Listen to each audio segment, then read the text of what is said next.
Welcome back to the deep dive. You've handed us a stack of sources grappling with, well, the holy grail of computing, artificial general intelligence, or AGI. Right. And we're not talking about narrow AI here, Yeah. not just something that can beat you at chess or, recognize a face. No, this is about systems that can learn anything a human can. And if you've been following AGI research, it often feels a bit fragmented, like a bunch of brilliant people all running in different directions. That's the core critique from your sources, isn't it? That the field is missing a coherent theoretical backbone. Exactly.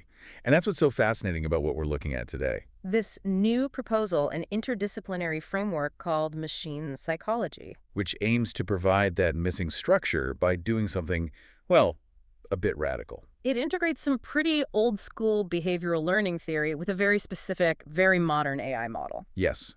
And machine psychology proposes that the entire path to AGI really hinges on one single fundamental idea. Adaptation. Adaptation. But not just, evolutionary adaptation over millennia. We're talking about adaptation within a single lifetime. What the sources call ontogenetic adaptation. Or, just learning. So the central assumption is if you can actually model and implement the mechanisms of continuous lifetime learning, then you've basically got the roadmap for general intelligence. Right, regardless of whether it's in a brain or on a chip. So our mission for this deep dive is to unpack that synthesis. We're going to get into the two main pillars. Operant conditioning on one side, and this unique AI architecture, the non-axiomatic reasoning system, or NARS, on the other. And then we'll walk through the 3 experiments that were used to prove this whole thing actually works, using a version of NARS called ONA. Okay, so to get started, we really have to look at learning from a functional perspective. This goes back to B.F. Skinner, right? It does. His big idea was, let's forget about the black box of the brain for a second and just focus on what we can actually observe. The interaction between an organism and its environment. Exactly. So functionally, learning is just a change in behavior that you can see. That happens because of some regularity in the world. And for what we're talking about today, operant conditioning, that regularity is specifically between a behavior and, well, its consequences. Right. And to describe that interaction, we use the famous 3-term contingency. It's like the fundamental loop of learning for any intelligent system. It is. First, you have the discriminative stimulus, the S-day. That's the context, the signal. Then the response, R, which is the action taken. And finally, the resultant stimulus. The feedback, the consequence. But the sources are quick to point out it's not just a simple input-output loop. No, absolutely not. For this to work in a general system, you need something that behaviorists call an establishing operation. Which is basically a motivational state. It's the why. Why does the system care about the outcome? If an AI is solving a puzzle, the value of that solution changes depending on how long it's been stuck. So that state, that motivation, determines how effective the feedback is. Precisely. And the sources stress we have to be really careful to distinguish between 3 different levels of analysis here. Okay, what are they? First is the descriptive level. That's just what the researcher sets up, the rules of the experiment. Then the functional level. Which is where learning is actually defined from the subject's perspective. Did the consequence actually make the behavior happen more often? If yes, then it functioned as a reinforcer. And the third level. The cognitive level. That's the internal machinery.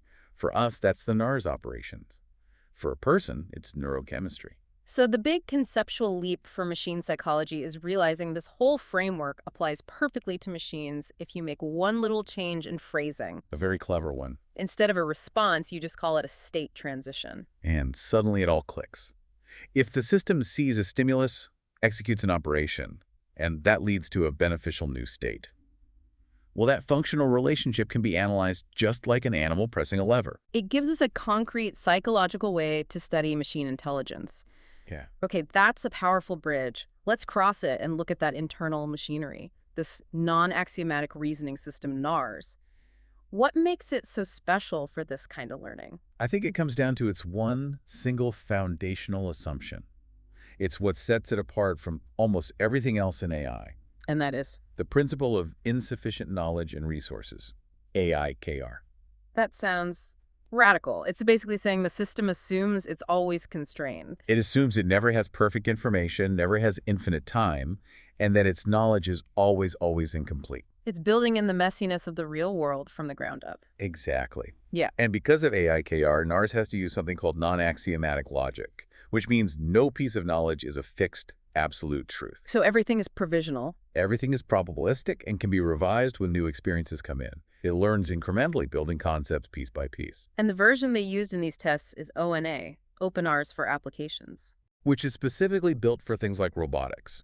So it has to handle real-time interaction. It's all about sensoromotor reasoning. So how is its architecture different? How does it manage that real-time pressure? Well, it uses an event-driven control process. But the really crucial part is the functional split between two different types of thinking, or inference. Sensorimotor versus semantic inference. What's the difference? Sensorimotor inference is the fast stuff. It's your reflexes, pulling your hand from a hot stove. Immediate decisions based on what's happening right now. And semantic inference. That's the slower, more abstract stuff. Reflection, planning, connecting ideas.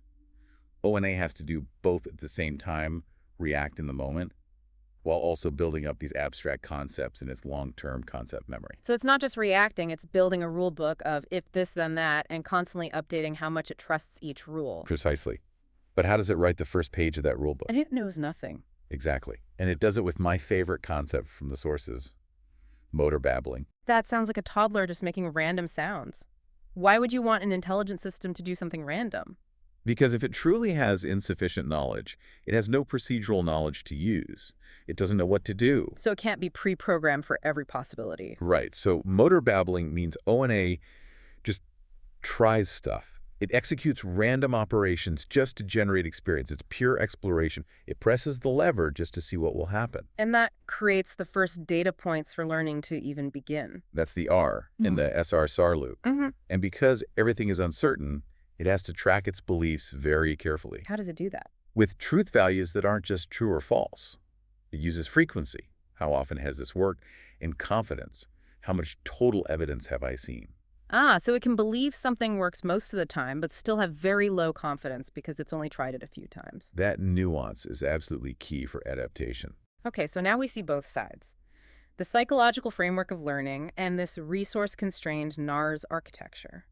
The study really uses this to define machine psychology as a kind of digital lab. Yeah, a lab where you can manipulate both the AI's experience, the task it's given, and its internal mechanisms, the NARS parameters themselves. And they took a simplified sensorimotor version of ONA and ran it through 3 classic operant conditioning tasks. Just to prove that NARS can, functionally adapt. So experiment 1, the simple discrimination task. The goal was just, can it learn to choose the right stimulus based on positive feedback? And it learned incredibly fast. I mean, NARS hit a perfect 100% correct response rate by only the second block of training. Wow. But what's really interesting is how quickly its certainty grew. It didn't just learn the action, it formed a highly confident hypothesis, a rule that said, in this context, this action gets a good result. So it proves the basic operant learning ability is there. Baseline established. Yeah. But real intelligence needs to be flexible, which brings us to experiment 2. The changing contingencies task. They trained it on Rule A and then just switched it to Rule B midway through. Right. This is like a real-world failure. The environment changes. An inflexible system would just keep failing. But NARS didn't. It readapted. Performance dipped right after the switch, of course, but then it recovered, and it was getting over 90% correct by the end. Okay, but I have to ask, if the system was, say, 98% confident in Rule A, how does one piece of negative feedback convince it to even try something else? That is the magic of the revision mechanism.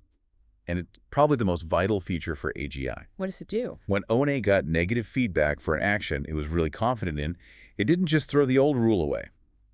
Revision mathematically combines the old, strong positive evidence with the new single piece of negative evidence. So it doesn't just reject the rule, but its overall belief, its frequency, drops significantly. Precisely. And that drop in confidence is the trigger. The system's decision-making process shifts away from that now less certain rule, and it starts prioritizing other actions. Including those random exploratory actions from motor babbling. Until it stumbles upon the new correct rule, Rule B, and starts reinforcing that one instead. It's how the system handles surprise and contradiction. Flexibility built on math. Okay, so finally, experiment 3, conditional discrimination. This is where it gets complex. Very. The system had to form rules based on the relationship between multiple cues. It needed to understand context. And again, it succeeded. Reached very high accuracy.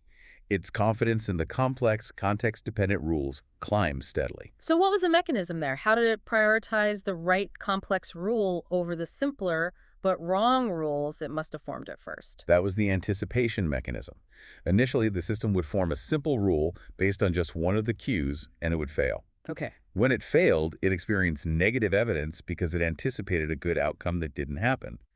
That anticipation process drove down the confidence of all those simpler wrong hypotheses. Clearing the stage, so to speak. Exactly. It cleared the stage for the more comprehensive conditional hypothesis, the one that actually modeled the full context to gain strength and take over. So these three tasks validated five key NARS mechanisms. Let's see.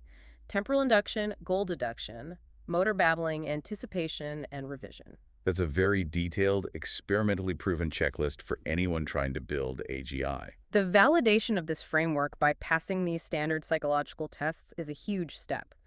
But the implications really start to hit you when you compare NARS and ONA to, well, the mainstream approach. Reinforcement learning, or RL. Right. RL is what's behind the systems that beat games like Go, deep Q networks, and all that. Why isn't that enough for general intelligence? The main problem is a core mathematical assumption RL makes. It relies on something called the Markov property. Which means it assumes the future only depends on the present moment, that you always have a complete picture of the environment right now. An assumption that is almost never true in the real world. I mean, think about driving a car or having a conversation. The world is non-Markovian. You never have all the data. Never. So RL systems need massive amounts of data to work, and they need humans to perfectly design their reward functions ahead of time. ONA, on the other hand, operates under AIKR. It assumes uncertainty. So instead of being fed a perfect reward function, ONA is actively trying to infer those cause and effect relationships, the SR set contingencies, in real time. From partial, often conflicting information, that's the critical difference. It makes ONA way more data efficient and robust in messy real-world environments. Okay, so we've got a foundation for highly adaptive, maybe animal-level learning, but the goal is human-level AGI. Language, abstract thought. And that's where we have to talk about the next step. Relational frame theory, or RFT? RFT is the functional learning theory that tries to explain advanced cognition. Right. It's the answer to classic critiques, like from Noam Chomsky, about how operant conditioning alone can't explain the explosion of human language. RFT says it's all about something called arbitrarily applicable relational responding, AARR. It's a mouthful, but the idea is simple. It's our ability to relate things based on learned, arbitrary rules, not just their physical features. Like understanding that a small coin can be more than a large piece of paper. Or that opposite is a concept.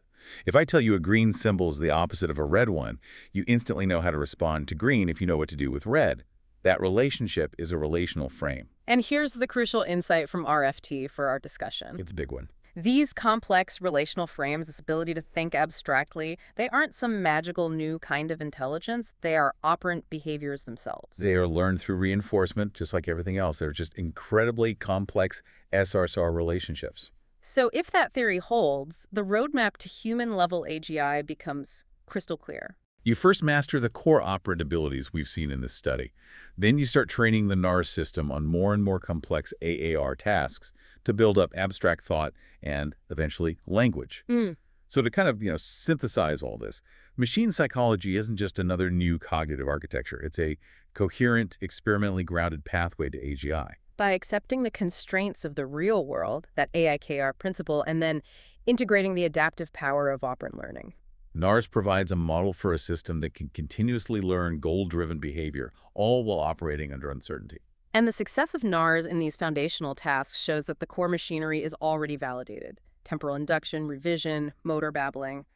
They're the building blocks. They are. So, if relational frame theory is correct, if abstract thought and problem solving and even language are all just vast networks of reinforced relational behaviors, then does the foundation this study built mean the necessary core for human-level reasoning has already been established? What specific relational frame, like more than, opposite of, or a part of, would you start explicitly training a system on next? That's the question this research leaves hanging in the air for you to ponder.